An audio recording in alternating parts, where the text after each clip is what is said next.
The Obama administration sees gender identity as the new civil rights struggle, but is preventing biological males from using the ladies' restroom truly equivalent to the injustices of racial segregation?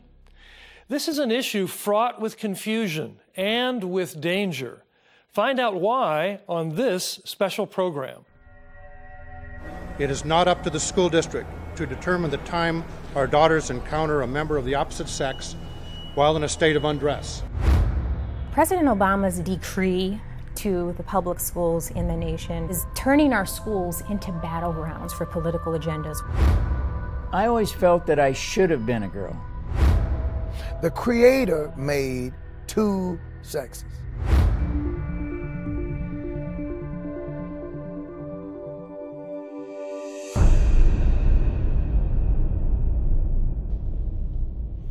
Over the past few years, a powerful movement has taken shape. This movement denies biological reality and argues that gender is a function of choice, of personal preference, and it seeks to punish all who disagree. On this special program, we bring truth to bear on the perplexing and tangled notions of so-called gender identity. You will meet someone who suffered serious harm as a result of this movement, and you will find out how to bring sanity and common sense back to an issue mired in confusion and error. We begin by investigating the effort to demonize all who fail to embrace the transgender movement. Our own Dr. Jerry Newcomb has more. If you're born a man, you should go to the men's bathroom. If you're born a woman, you should go to the women's bathroom. When the federal government comes in and uses your children as pawns to push their radical agenda on the states, then the states need to fight back.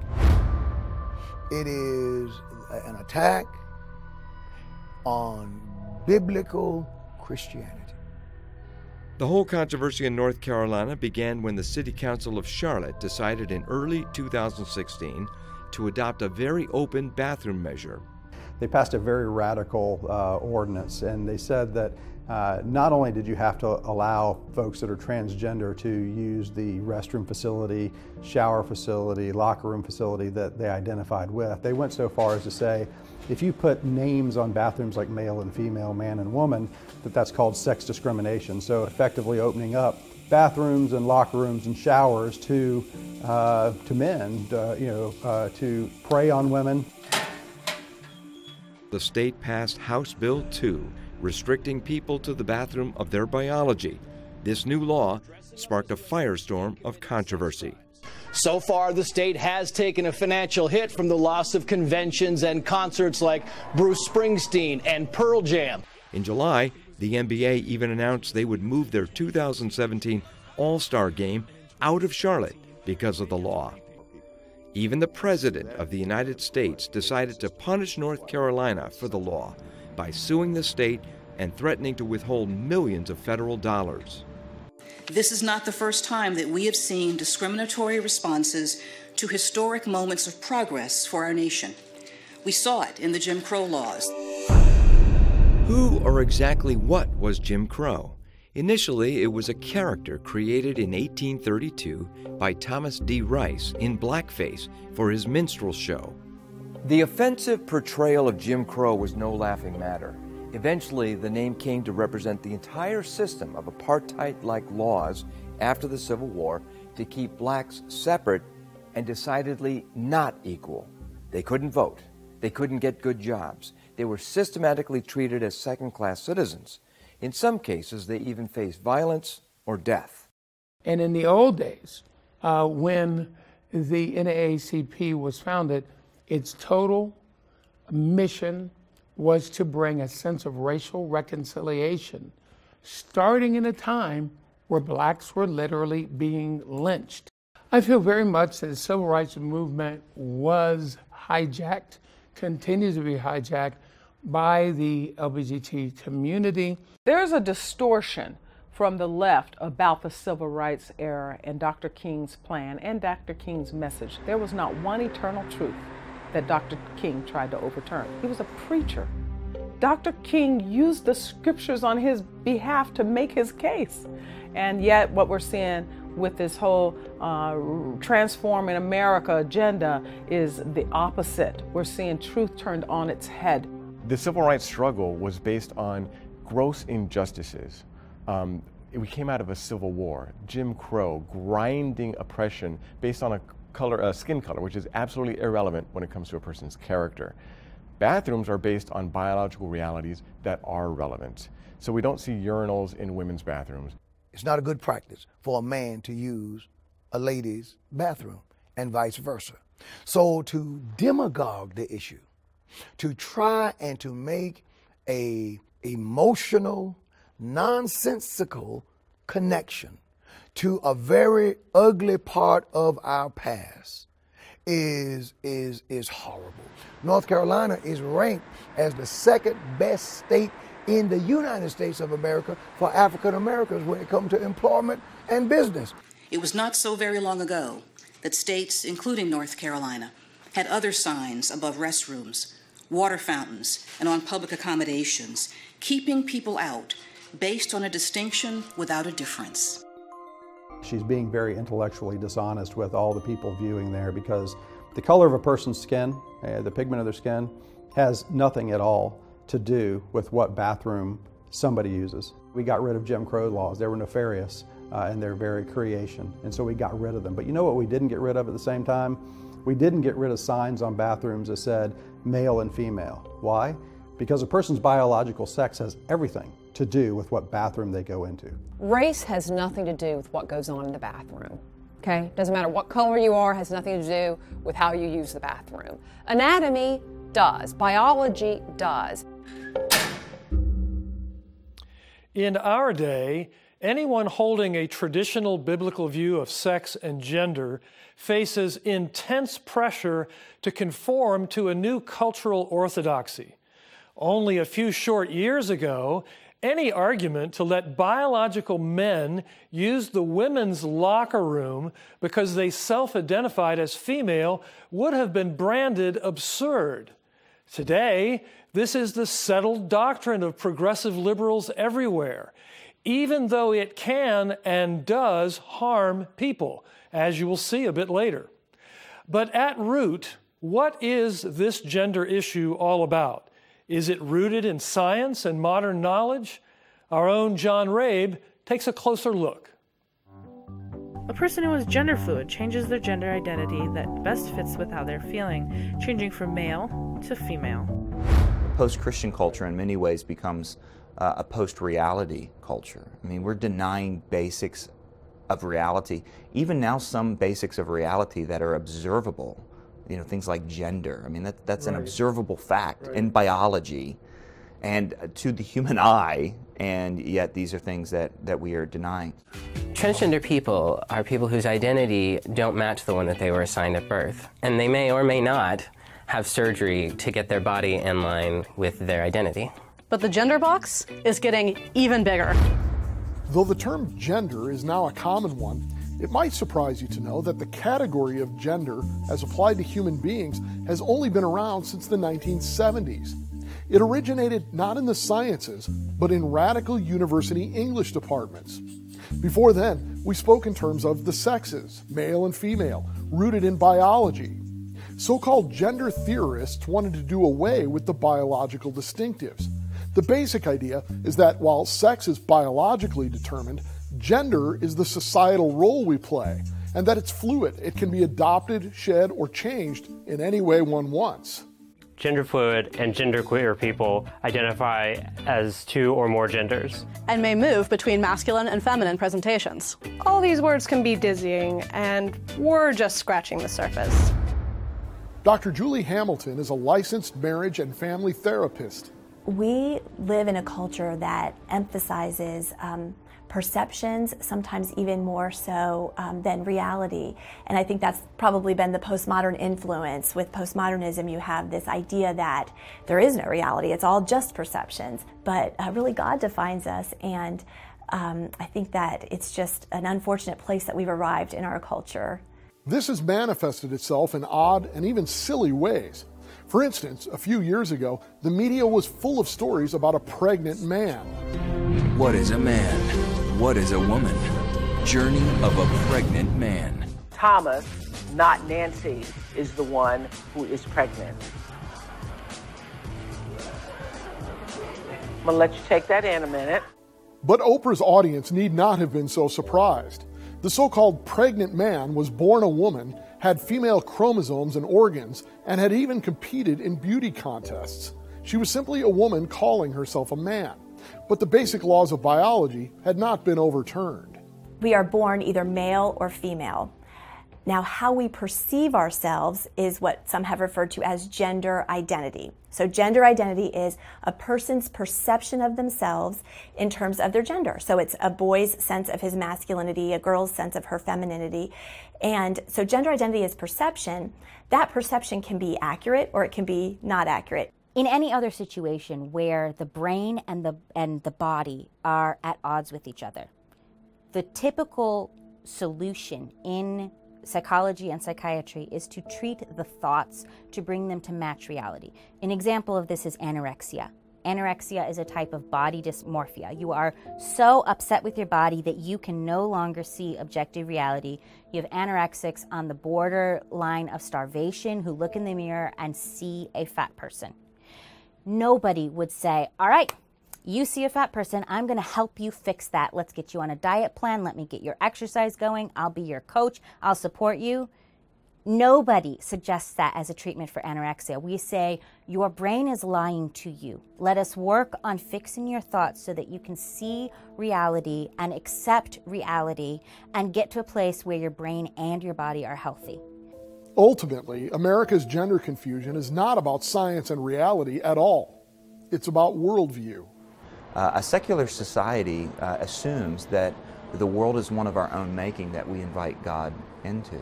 The Christian worldview begins with a very fundamental premise. We live in God's world, He doesn't live in ours. And those are two completely different worldviews. They're fundamental assumptions of two completely different worldviews, because that changes things like morality, it changes things like authority. And when you can get to the bottom of where these ideas come from, then I think it gives us an insight into why people believe what they do and why they say what they do.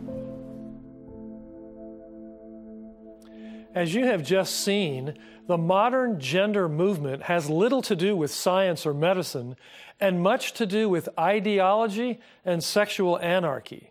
Later in this program, you will meet some people who are fighting back against this agenda for the safety of their children. But first, see for yourself how devastating the confusion fostered by this movement can be. Meet a man who tried to live as a woman for years, aided and abetted by doctors and psychiatrists, only to discover that it was a disastrous error in judgment.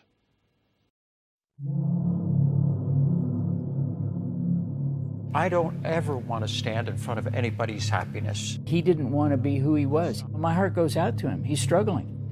Walt Heyer, originally from the Los Angeles area, can relate to that kind of struggle. I always felt that I should have been a girl, and that I would get more attention, I would get more love, I would be liked better, life would be better. I thought that I was born that way. But in reality, some bad seeds were sown in his childhood. When my dad would take me over to Grandma's house and drop me off, for whatever reason, I will never know. We started this routine where she was cross-dressing me in the old closet of the old house. And this got started. And it became a game and our secret. I was getting affirmed as a female. And I knew that when I was a female, my grandma liked me. She fussed over me. She made me a dress. I never got that kind of affirmation as a boy. 1955, what happened that was really pivotal for me was I'd been struggling with all these feelings, and all of a sudden the headlines, Christine Jorgensen, man soldier becomes woman. That I am more of a woman than I am a man. And so then I realized, wow, you can actually change from one gender to the other. So here, all of a sudden now I'm realizing, well, maybe I'm one of those. Maybe I'm like Christine Jorgensen, and that's what I need. Still, Walt kept his feelings to himself. I got married and fostered 2 great kids. Some of the ways that I sort of what I called relieved the stress of what was going on internally with me, I would go get a motel room, and I would cross-dress and go down into the local bars. That was in San Francisco. Walt finally saw a leading specialist who dealt with issues of changing gender. He said, you're suffering from gender identity disorder, gender dysphoria, and he said the cure for this is to have hormone therapy, which he said, I can find you a doctor that can give you the hormones, and then gender reassignment surgery. And so I went in April of 1983 and had the surgery and changed to Laura Jensen officially. And I was working as Walt at the time, so I had a dual identity. I was happy originally. Despite the initial euphoria, getting the sex change operation proved disastrous to Walt in the long run. The devastation that occurred as a result of that is just beyond description.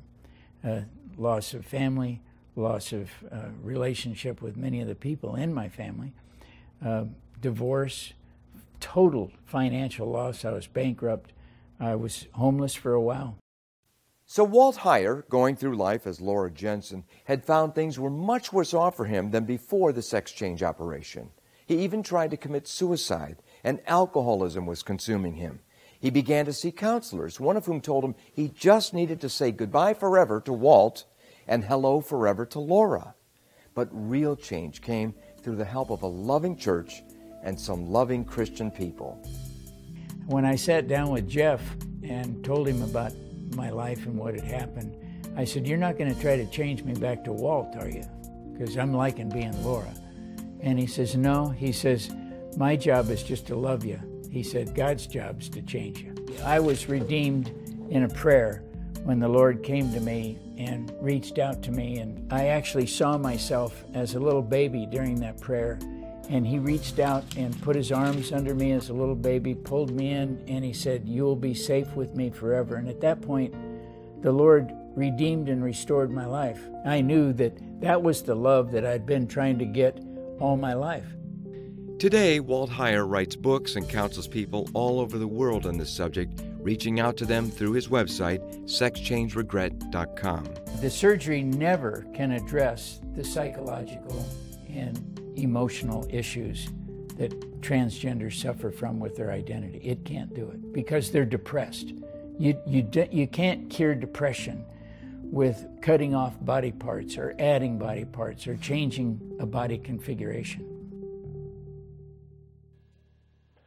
Despite transgenderism's lack of basis in science, and despite the damage it does to people like Walt Heyer, the Obama administration has gone on a crusade to force public schools to open bathrooms and locker rooms based not on biological sex, but on self-perceived gender identity.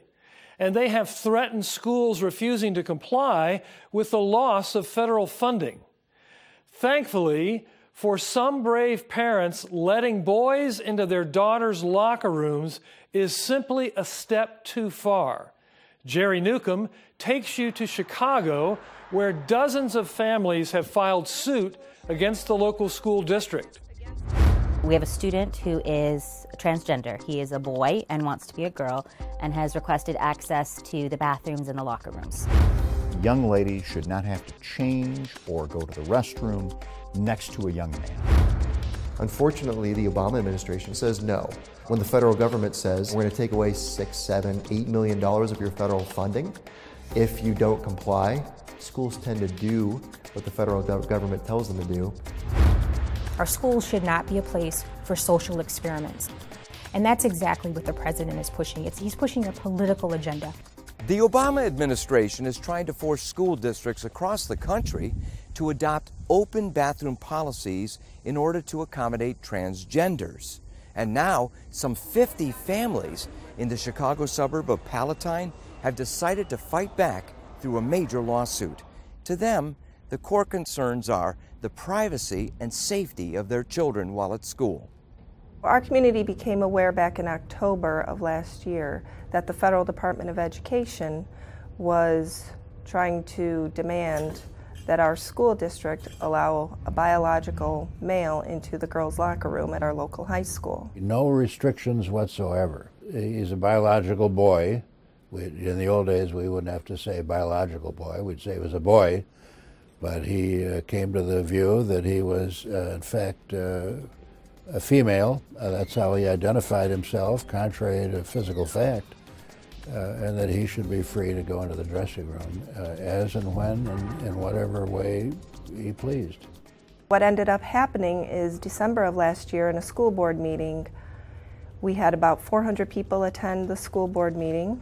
About 40 people were allowed to speak. 90% of them, I would say, were in favor of privacy for the girls. But our school board, unfortunately, did vote on a 5-2 vote to allow access to the girls' locker room. The concerned parents in Palatine felt that they had no recourse, so they filed a lawsuit to prevent a biological male from entering the girls' locker and restrooms.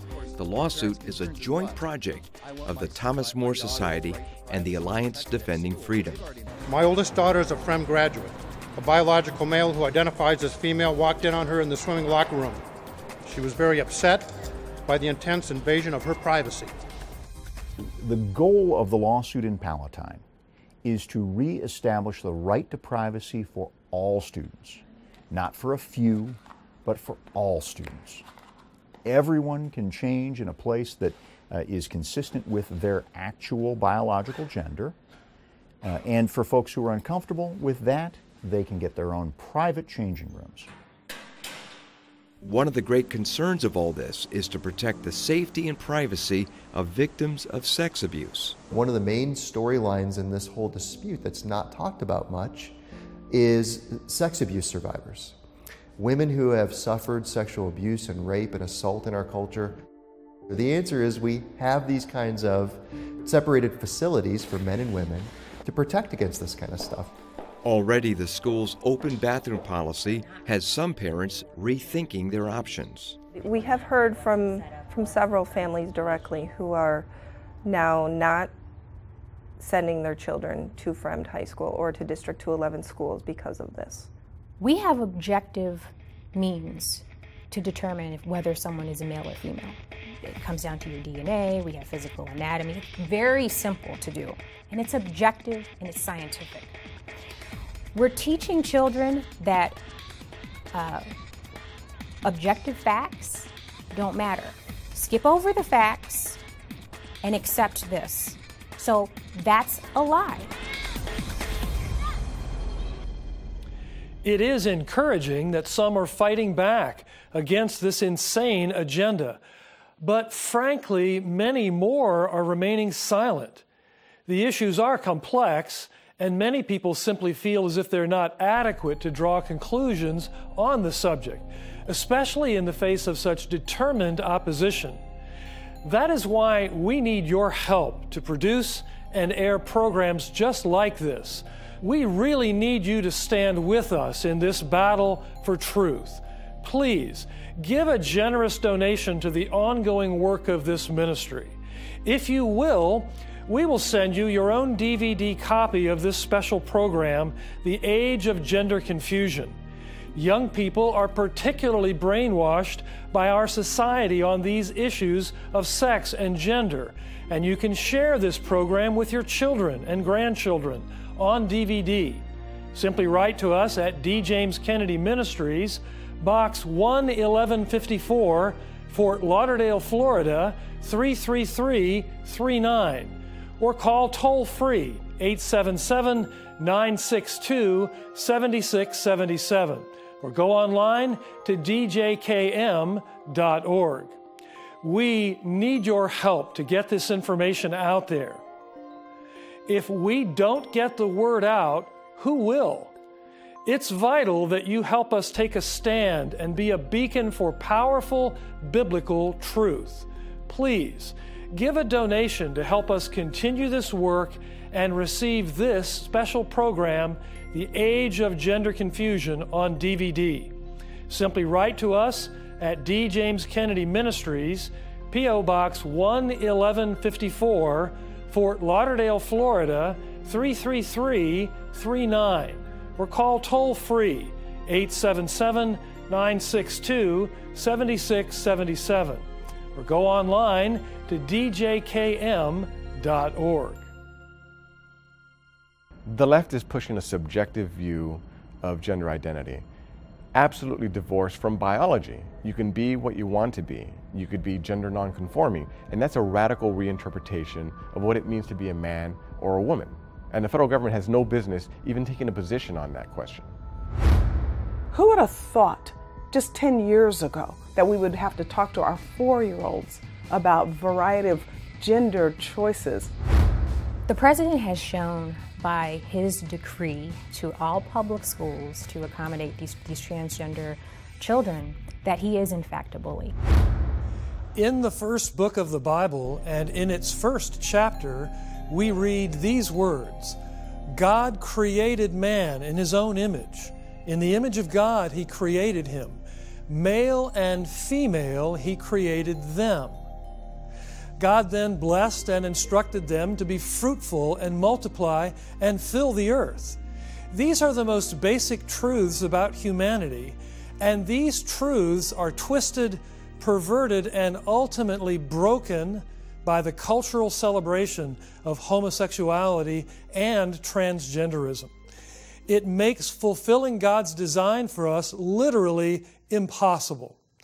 And as you have seen, for those entangled in it, their constant companions are trouble, heartache, and brokenness.